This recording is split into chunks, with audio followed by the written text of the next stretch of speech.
فلا مضل له ومن يضلله فلا هادي له أشهد أن لا إله إلا الله وحده لا شريك له وأشهد أن محمدا عبده ورسوله لا نبي ولا رسول بعده رب اشرح لي صدري ويسر لي أمري واحلل عقدة من lisani yafqahu qawli amma ba'du.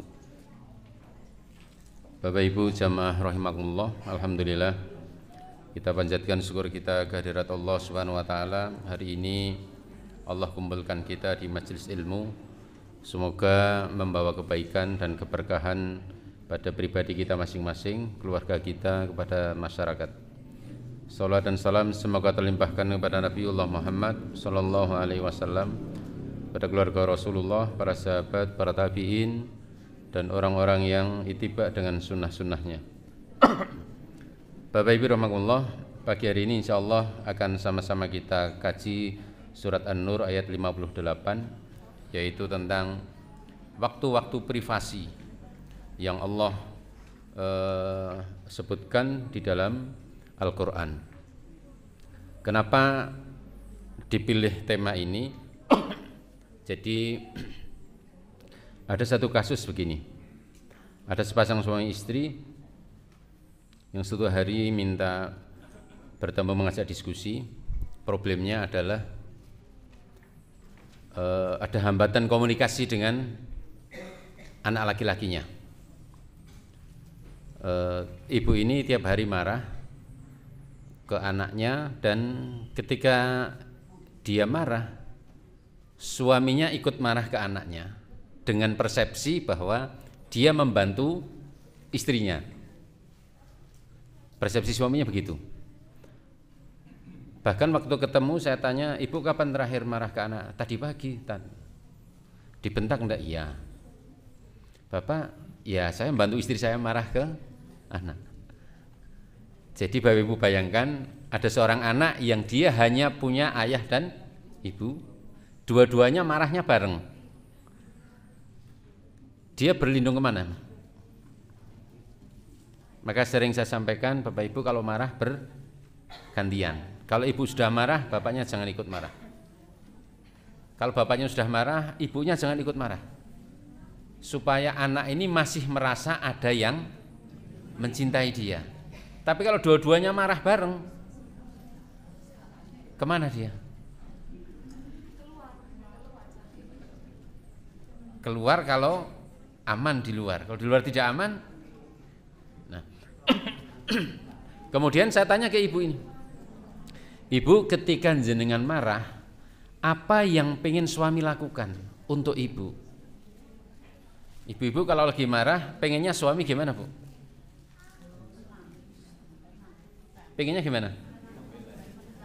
Menenangkan. Caranya? Ternyata ibu ini cuma ketika dia marah, dia pengen suaminya itu peluk dia supaya marahnya reda. Lah sing lanang ki malah ngewangi nesu. Iki kaya wis geni murup malah disiram. Lah terus anake sing kobongan to.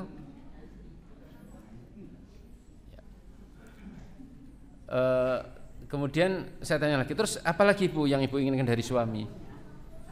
Dan saya cuma pengen kalau hari libur itu suami saya itu milik saya sendiri. Dia tidak boleh kerja.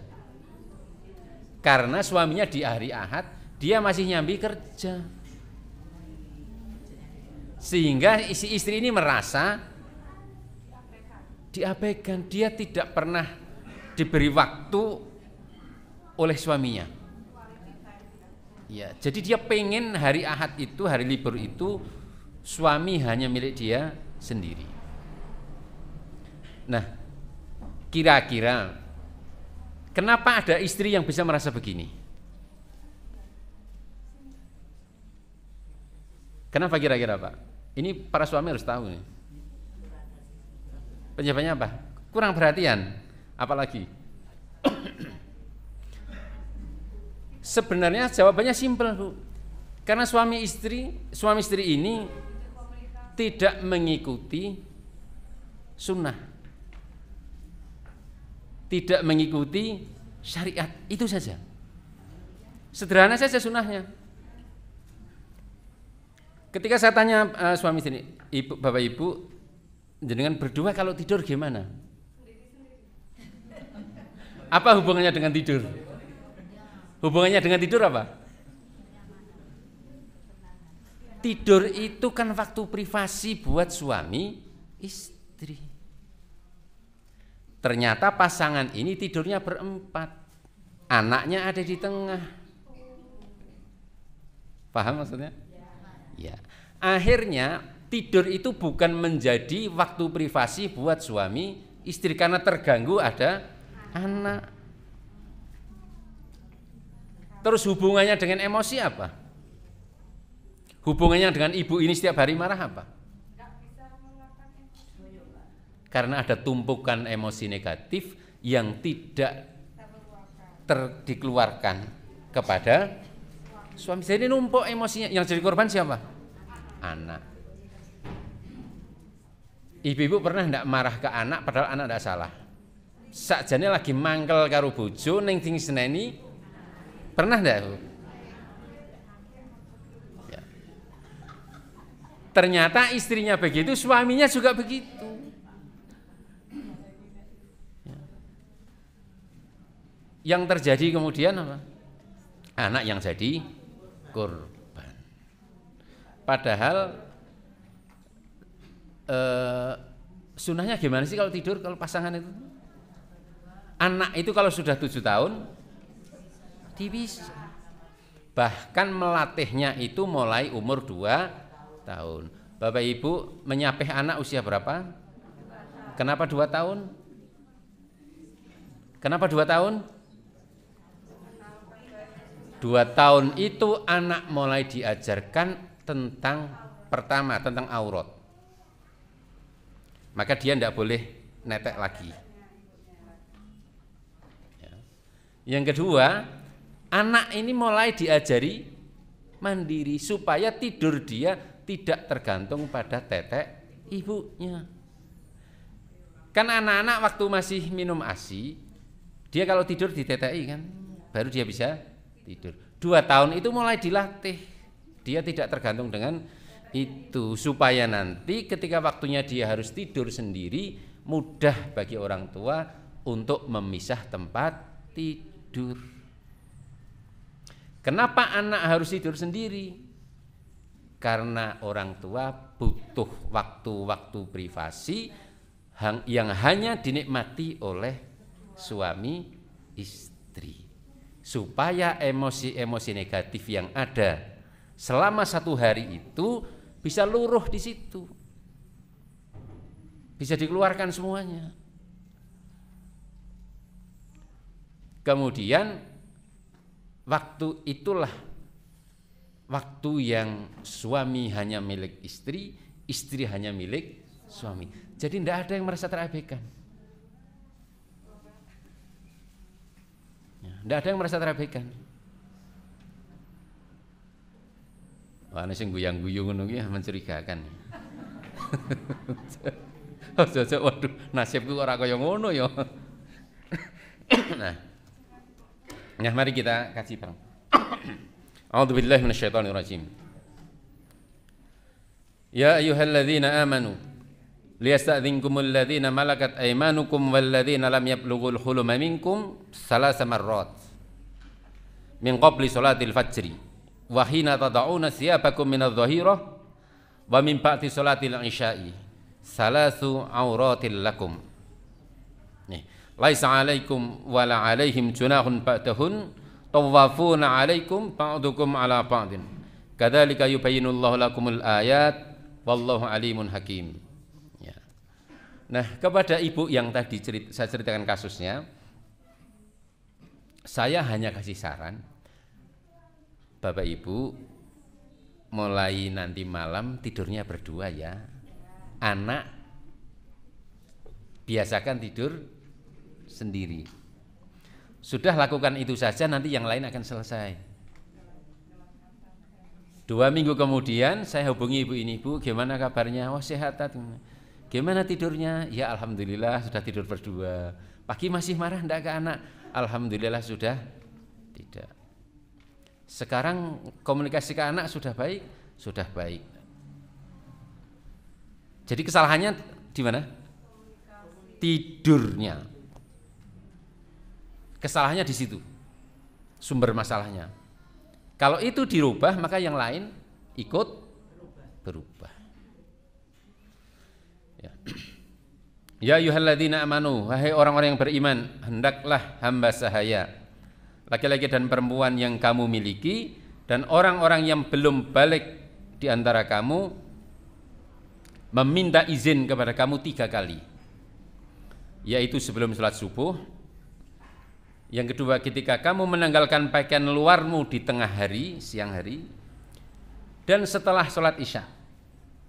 Itu adalah 3 waktu aurat bagi kamu.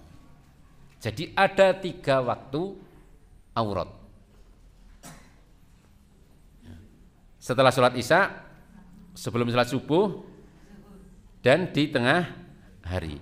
Mungkin di tengah hari bagi budaya kita agak sulit ya. Tengah hari ini kaitannya dengan qailulah, budaya qailulah. Qailulah itu tidur sejenak di siang hari. Rasulullah SAW pernah bersabda, qilu fa inasyayatina la taqilu. Berqailulahlah kalian, sebab setan-setan itu tidak melakukan qailulah.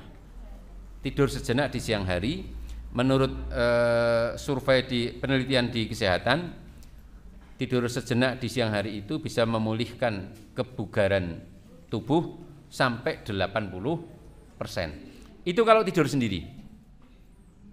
Kalau tidur berdua, yang bugar bukan hanya fisik, mentalnya juga bisa bugar lagi. Nah, jadi itu 3 waktu aurat. Yang 3 waktu ini seharusnya dimanfaatkan untuk betul-betul antara suami istri itu tidak terganggu oleh orang lain.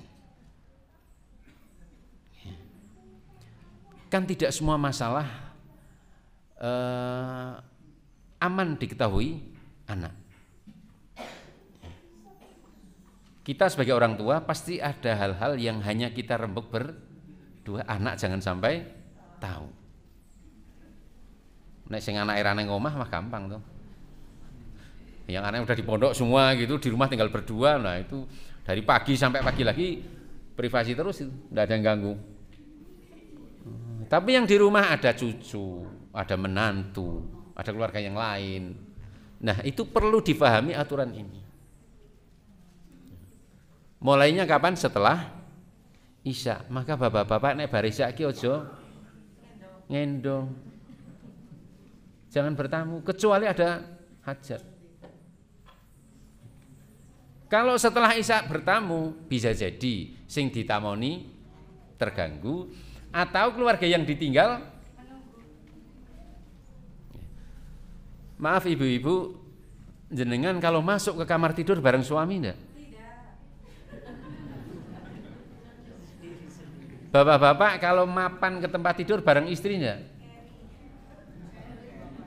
Ada yang istrinya sudah tidur, suaminya masih YouTube atau nonton bola atau ngobrol roh konsone.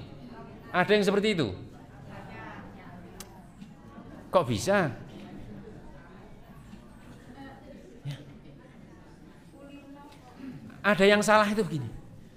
Suami istri masuk ke tempat tidur itu nunggu ngantuk. Nek nunggu ngantuk iki njale ngobrol kapan? Jadi masuk ke kamar tidur itu pakai jam, jangan pakai ngantuk. Misalnya sepakat suami istri, pokoknya jam 9 kita masuk ke kamar itu, sudah ngantuk orang ngantuk melebu. Biar anak-anak terbiasa tidur lebih cepat, TV-nya dimatikan, HP dimatikan, semua keluarga masuk ke tempat tidur termasuk suami istri. Nek urung ngantuk piye? Ngobrol toh. Gunakan untuk ngobrol. Terus kalau suami belum ngantuk, istri sudah ngantuk. Maaf bapak-bapak, kalau jenengan belum ngantuk, istri sudah ngantuk, antarkan dia ke tempat tidur sampai tertidur. Nek istri sudah tidur, jenengan mau YouTubean lagi silahkan, mau nonton bola silahkan, tapi antarkan dulu istri sampai tidur. Aneh Bu, aneh enggak?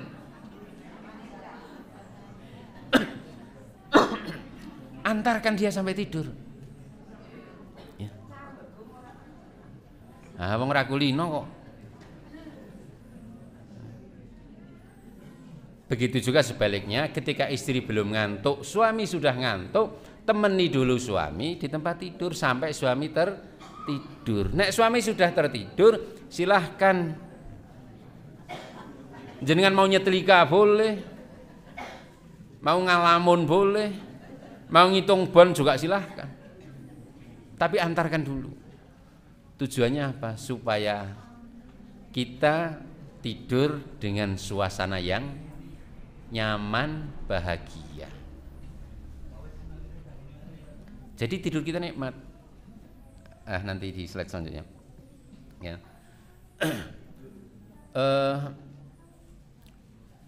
Kebiasaan bertamu setelah Isya itu berarti sesuai dengan ini enggak? Maka kita kalau bertamu setelah Isya, nek wis cukup ya sudah pamit. Kita enggak tahu, misalnya saya bersilaturahmi ke tempatnya Pak Amin gitu. Mungkin istrinya sudah nunggu di tempat tidur. Atau anaknya juga sudah nunggu untuk belajar. Tapi saya orang ndang pamit. Dosa orang ngono kuwi. Ada yang terdolimi to. Gek sing tak tamoni yo, ngusik to aja pamit sik. Anjenengan wis ditunggu ke lho. Wah, aku lagi sebel karo bojoku kok. Iki malah memperalat orang. Atau bisa jadi istri yang nunggu di rumah. Iki piye to kok ora ndang kundur-kundur. Aku kena dhewean ra merem. Suaminya malah asik dengan nongkrong lah ning pos rondo atau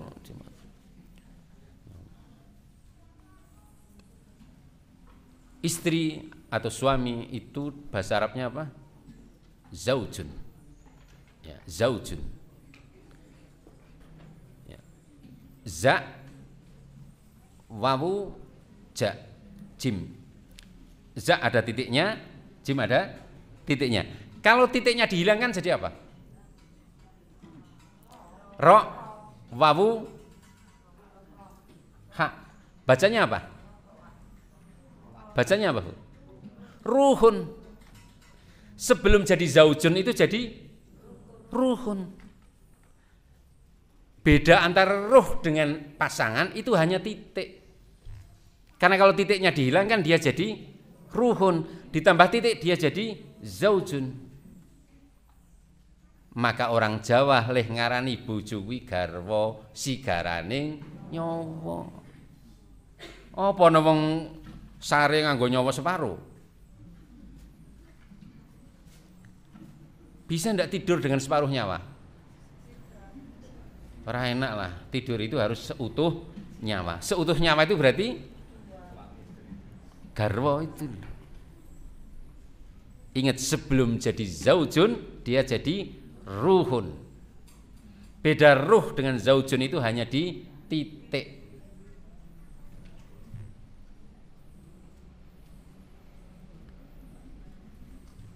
Gimana ibu-ibu? Engko bengi nek garwane jenengan mapan rah bareng geret, Bu.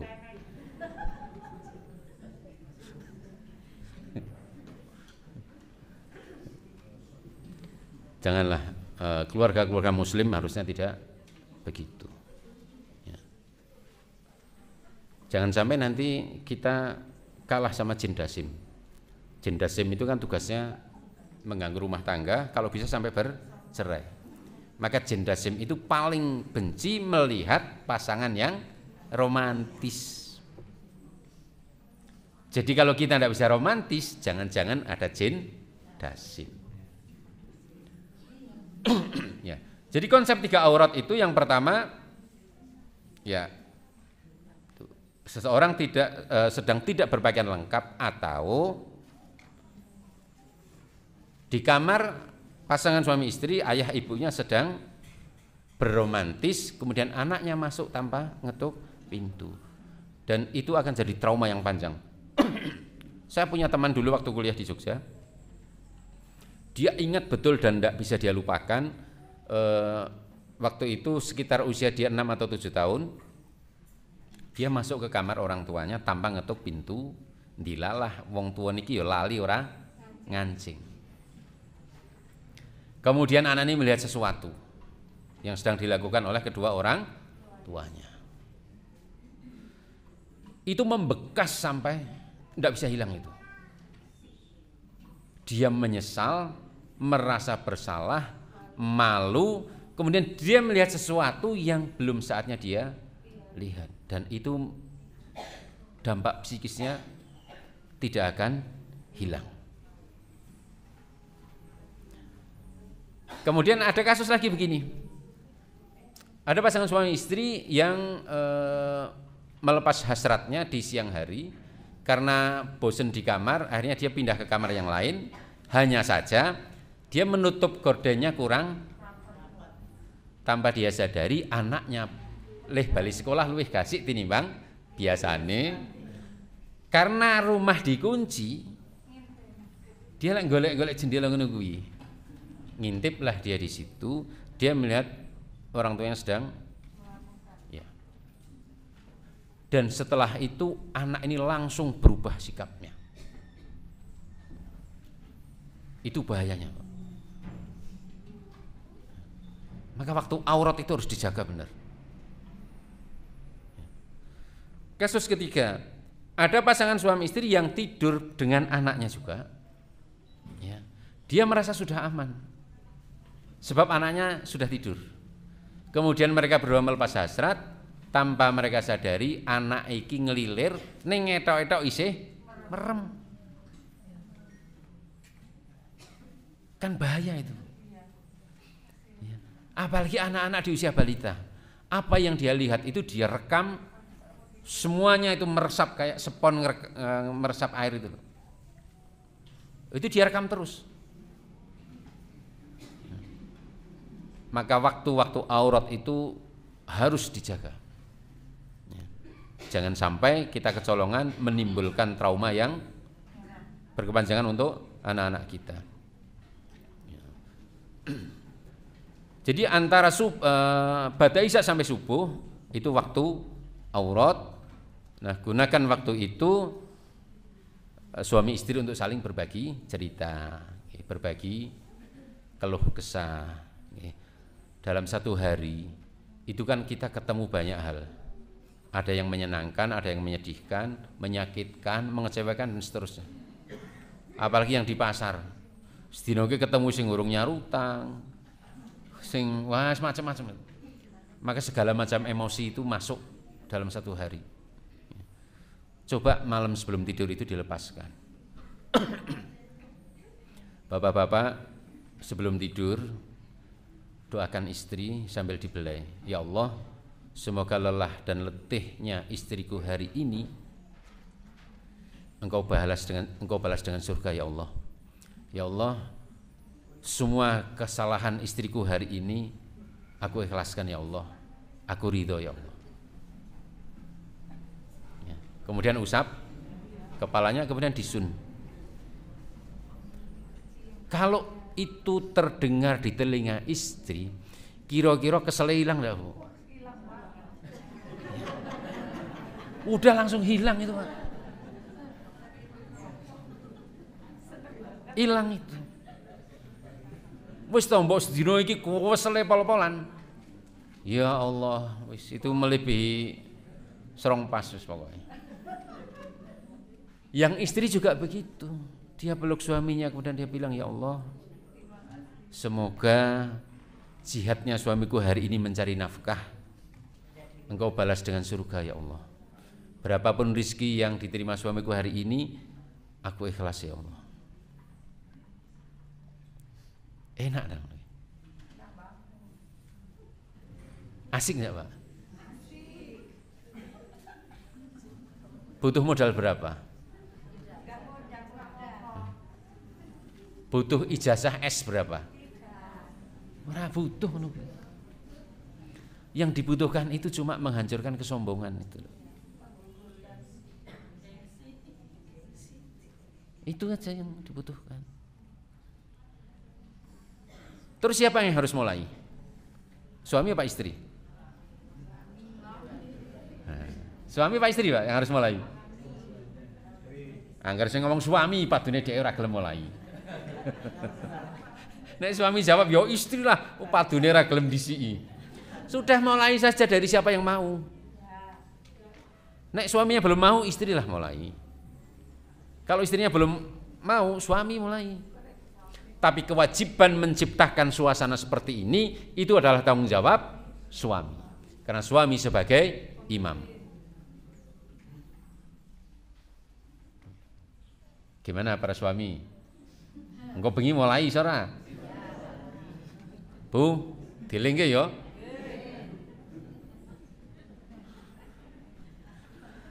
Ibu-ibu biasanya mapan sare jam pinten, Bu? Jam 10. Ya. Silakan nanti didiskusikan dengan suami. Ya. Jam 3 sore letangi jam 3 esok. Jadi satu hari itu kita penuh dengan emosi, maka gunakan waktu sebelum tidur itu kita lepaskan semua emosi.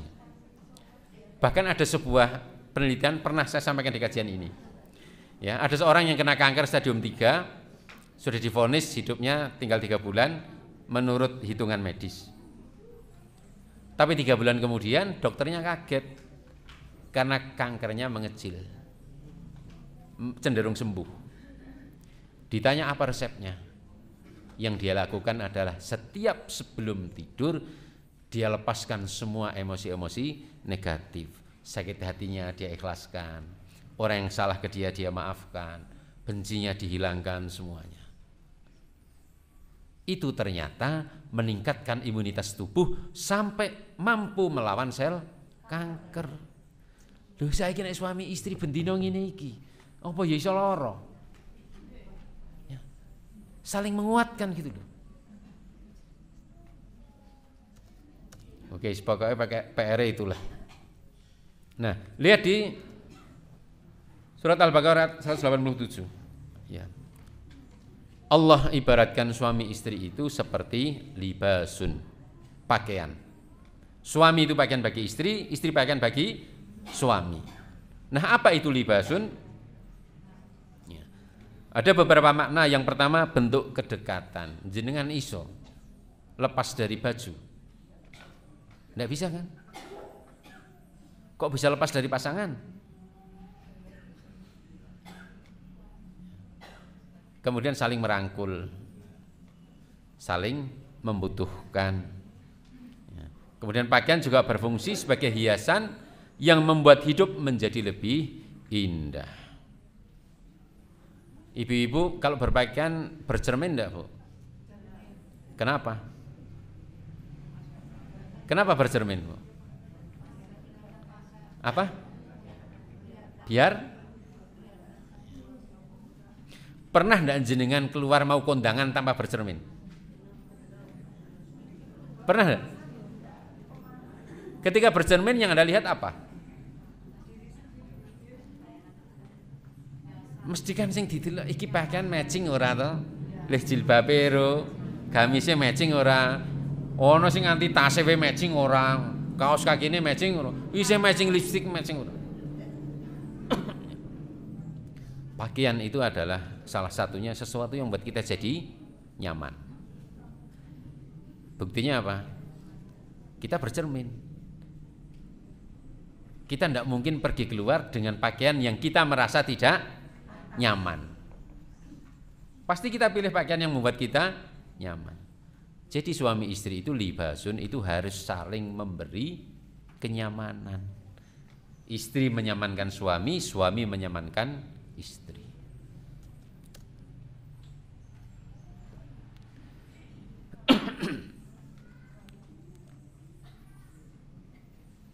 Dibaca sendiri, Bu. Pak. Salah satu pentingnya waktu privasi itu adalah agar suami istri bisa saling memberi sentuhan secara fisik. Dulu pernah saya sampaikan, menurut penelitian, suami istri yang tidurnya selalu bersentuhan secara fisik mengurangi risiko penyakit jantung sampai 50%. Waktu privasi antara setelah pada Isya sampai sebelum subuh gunakan untuk memenuhi kebutuhan sentuhan-sentuhan fisik antara suami dan istri. Idealnya kita butuh 4 pelukan sehari untuk bertahan hidup, 8 pelukan sehari untuk tumbuh kembang. Maka Bapak Ibu, anaknya masih di fase tumbuh kembang sering dipeluk ya. Kalau sudah dewasa tidak terlalu sering tidak apa-apa, tapi tetap harus ada pelukan. Nah, 12 kali pelukan sehari untuk tumbuh kembang, 8 kali itu untuk bertahan, 4 kali itu untuk 4 kali untuk bertahan hidup. Durasinya berapa? Itu 10 detik cukup loh. Hanya berpelukan 2 detik nanti sak jam lah ya kemeng toh. Nggak, itu 10 detik cukup kok.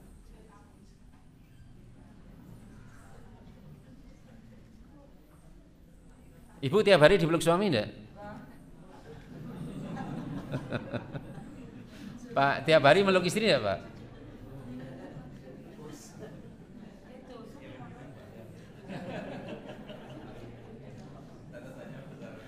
Anak juga.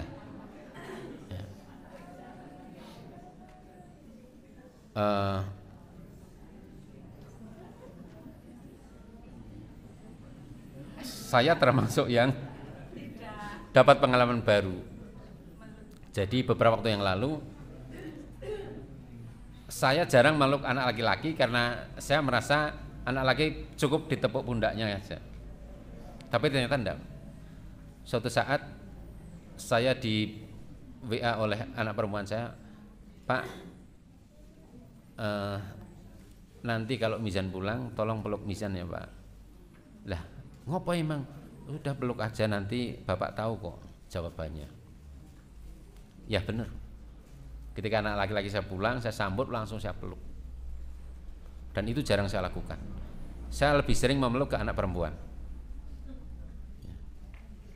Tahu enggak yang terjadi apa? Dia nangis. Ternyata sudah lama banget dia pengen dipeluk bapaknya. Dan itu dia sampaikan ke kakak perempuannya, yang kemudian disampaikan ke saya. Yang membuat saya menyesal adalah kenapa tidak saya lakukan dari dulu. Padahal meluk anak itu tidak butuh biaya.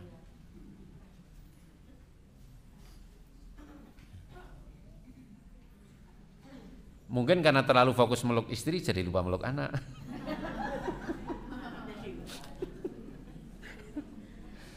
Gitu. Ya. Jadi ternyata memeluk anak itu, bahkan nanti sampai anak kita sudah punya anak pun itu masih kita perlukan.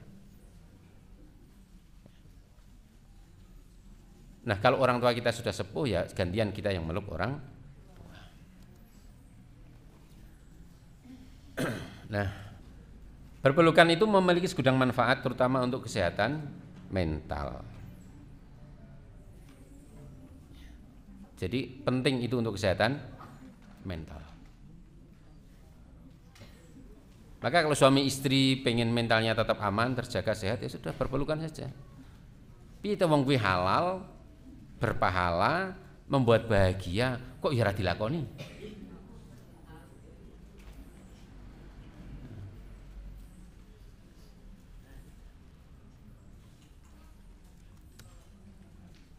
Nah itu pelukan yang dalam kurung tidak saya baca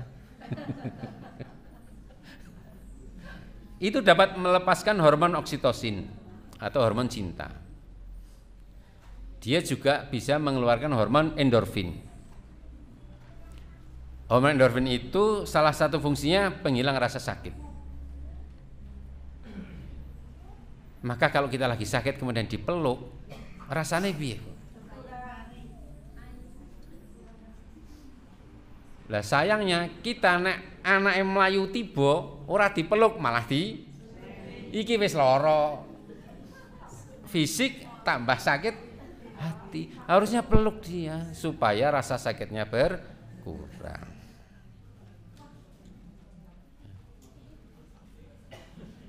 Nah, kedua hormon ini menjadi penting.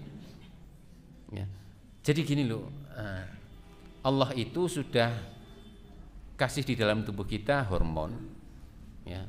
Ada hormon stres, ada hormon bahagia, ada hormon cinta dan seterusnya. Itu sudah ada di sini. Tugas kita adalah mengeluarkan hormon ini. Nah, yang harus kita tahu cara mengeluarkan hormon ini bagaimana. Di antaranya adalah dengan berpelukan ini. Jadi nikmat itu sudah ada, sudah Allah berikan, Allah sertakan di dalam tubuh kita. Terus kalau nikmat ini tidak kita ambil, artinya kita kufur enggak, Bu? Sudah dikasih hormon endorfin, kasih hormon oksitosin, keluarkan saja hormon itu supaya kita bahagia.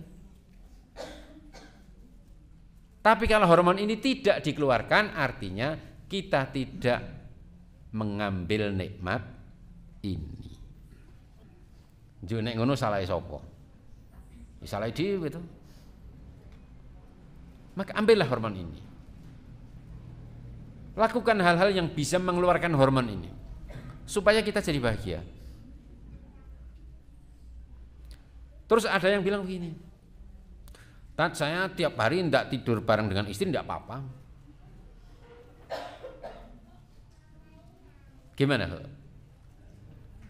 Gimana? Enggak apa-apa juga.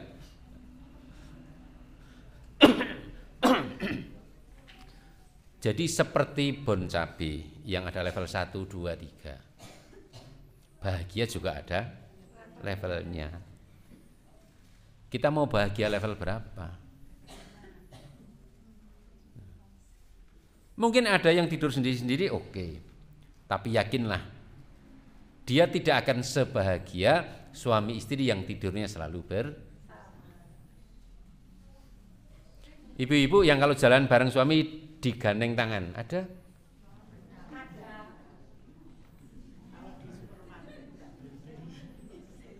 Pengen enggak, Bu?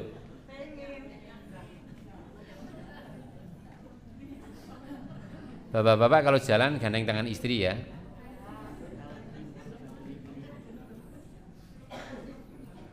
Nek bojone papat le lunga loro-loro. Wong tangane gur loro le gandeng kok. Ora iso gandeng kabeh to. Gandeng Pak tangan. Kuwi maknyes tenan kok. Kata istri saya, karena saya juga jarang. Suatu saat tak gandeng ngene iki, waduh, rasane ya wis sesuk tak gandeng neh, tapi ning omah wae.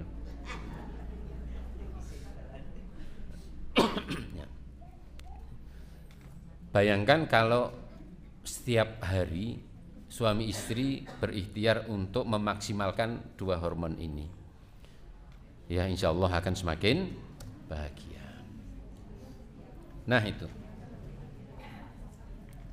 Ada orang yang tidak bisa menyatakan perasaan dengan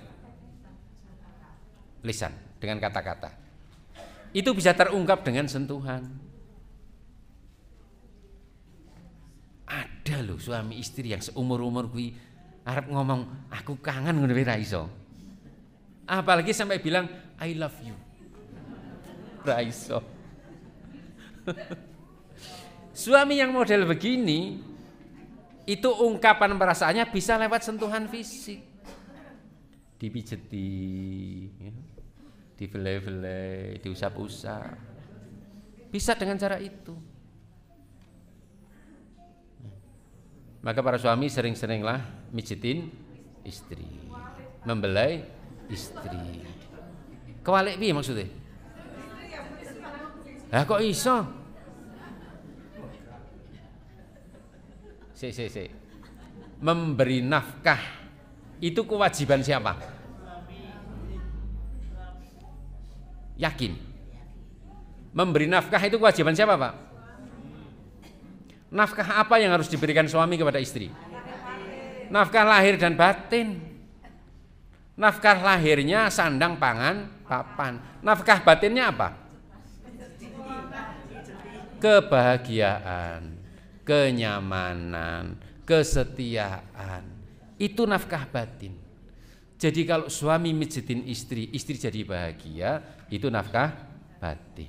Kalau suami meluk istri, istri jadi bahagia, itu nafkah batin.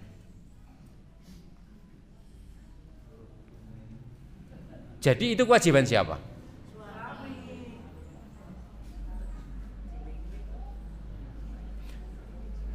Sebenarnya masak itu juga kewajiban suami. Mijitin itu juga kewajiban suami. Asah-asah itu kewajiban suami. Resek-resek omah itu kewajiban suami. Kewajiban istri cuma satu. Taat pada suami. Nek suami akan masak yo masak. Suami akan asah-asah yo asah-asah. Wis ngono tok kuwi.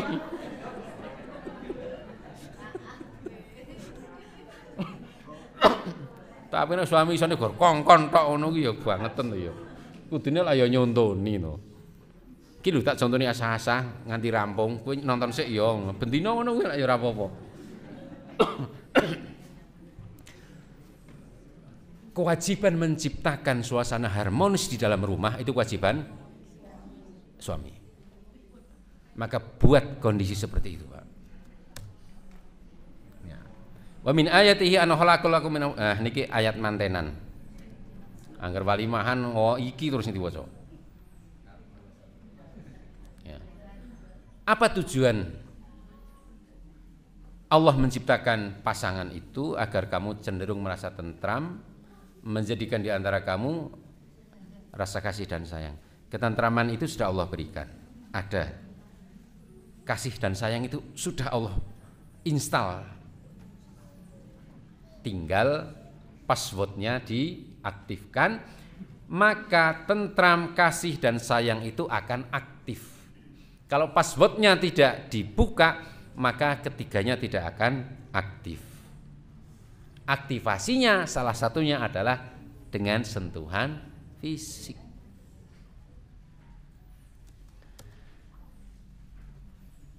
Nah, ini yang sering kita lupa Bapak Ibu. Sebenarnya kita kan pasangan kekasih lah.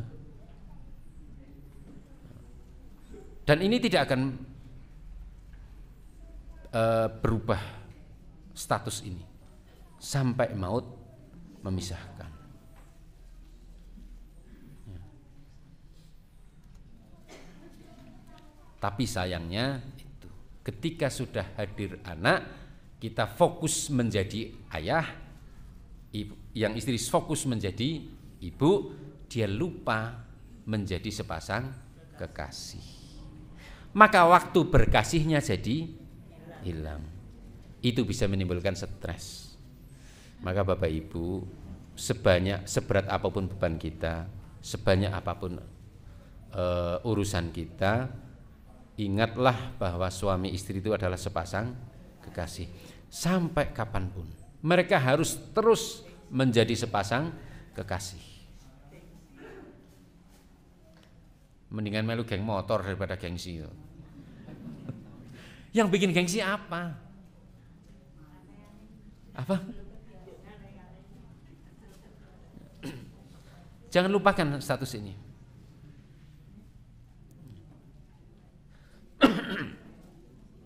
Dulu pernah saya ceritakan di sini juga kasus ada sepasang suami istri, pasangan muda. Ketika hadir anak kedua umur 2 tahun suaminya selingkuh, ketahuan, dimaafkan. Ketika anak kedua usia 4 tahun suaminya selingkuh lagi. Bukan penyakit, Bu. Cara tidurnya salah. Ternyata mereka tidur berempat. Jadi waktu anak hanya 1, mereka tidur bertiga. Iki tangan lah isih nyandak tuh. Nek pengen megang apanya gitu kan isih nyandak. Nek anak gor siji. Lah nek anak wis loro. Wis nyandak tuh. Akhirnya suaminya selingkuh. Dan ketika kemudian anaknya dibuatkan kamar tidur sendiri, mereka berdua hanya tidur berdua, sudah aman. Yang sering kita salah paham adalah kita membayangkan suami istri tidur bersama itu urusannya hanya syahwat, bukan itu. Apalagi yang usianya sudah di atas 40. Usia sudah 50 tahun ke atas. Tidur berdua itu urusannya bukan syahwat, tapi kenyamanan psikis, ketentraman hati. Itu urusannya. Syahwat mah gampang, kita tidur satu kamar bersepuluh juga bisa kok. Wis padha merem kabeh yo metu dulu. Bisa toh? Tapi kan bukan itu kalau suami istri.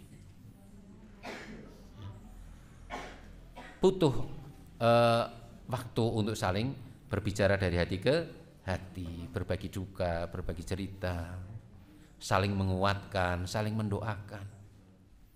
Dan momen yang paling tepat adalah ba'da isya sampai sebelum subuh. Dilanjutkan nanti kemudian tahajud bersama. Jadi itu tantangan terbesar ketika orang sudah hadir anak, itu adalah menjaga quality time antara suami dan istri.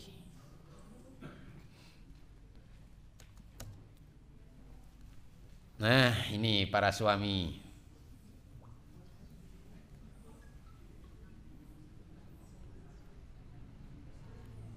Jadi semakin puas dan bahagia istri, semakin bahagia pula suami, tapi tidak sebaliknya.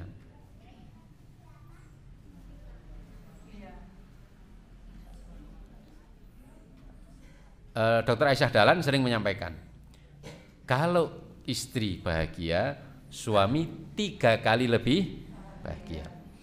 Kalau ibu bahagia, anak 3 kali lebih bahagia, tapi tidak sebaliknya.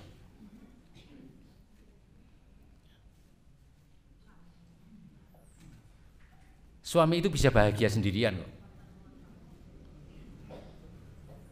Bapak Ibu pernah lihat suami jajan dhewean? Kelingan bojone ra kuwi.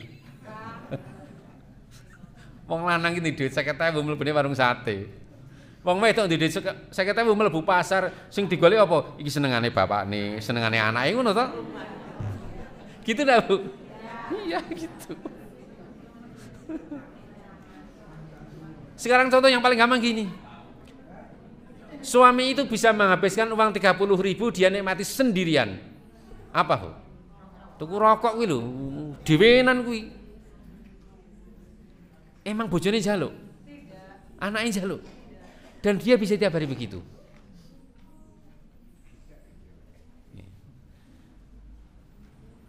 Jadi hasil penelitiannya begitu. Semakin bahagia istri, dampaknya nanti dia akan membahagiakan suami dan anaknya. Maka para suami resepnya kalau pengen bahagia, sudah bahagiakan saja istri. Nanti suami akan bahagia. Seneng banget ibu-ibu di beloni ini.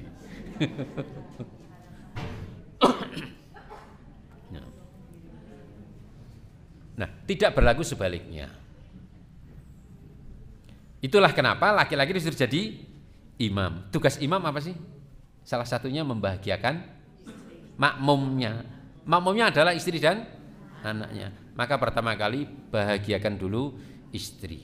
Nanti suami akan lebih bahagia, anak juga akan lebih bahagia.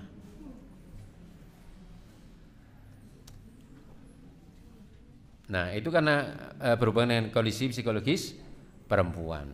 Wong wedok kuwi mbok lara wae isih ngurusi omah. Anak isih diurus, bojo isih diurus. Coba wong lanang kuwi, masuk angin sithik. Sing njaluk tukoke iki lah, ngene lah. Wong lanang nek lara wis blas ora ngurusi apa-apa, gletak kuwi. Tapi istri nek sakit, ya Allah, isih sempet ke masak.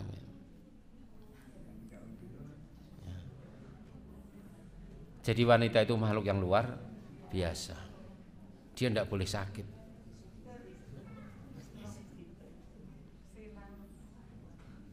Suami loro sithik wis manjane langsung metu. Wong wedok loro sithik arep bermanja-manja sing lanang mau lebay. Ngono tok kowe wis. Tangi dhewe, mam dhewe. Mbok kalau to nek garwane istrinya lagi sakit itu disuapin, dipijetin, nggih. Pak, saya pernah dapat cerita dari seorang istri yang dia inginkan ketika dia sakit itu cuma satu tok. Pengen banget nek dhek lara kuwi sing wedok ki leh takon ngene, "Bu, pengen dahar apa tak tukokke?" Cuma pengen itu tok. Itu belum pernah dia dapatkan. Tapi nek ibu-ibu di sini ndak toh? Ada yang begitu? Ndak lah, soal ini padha ngaji kok.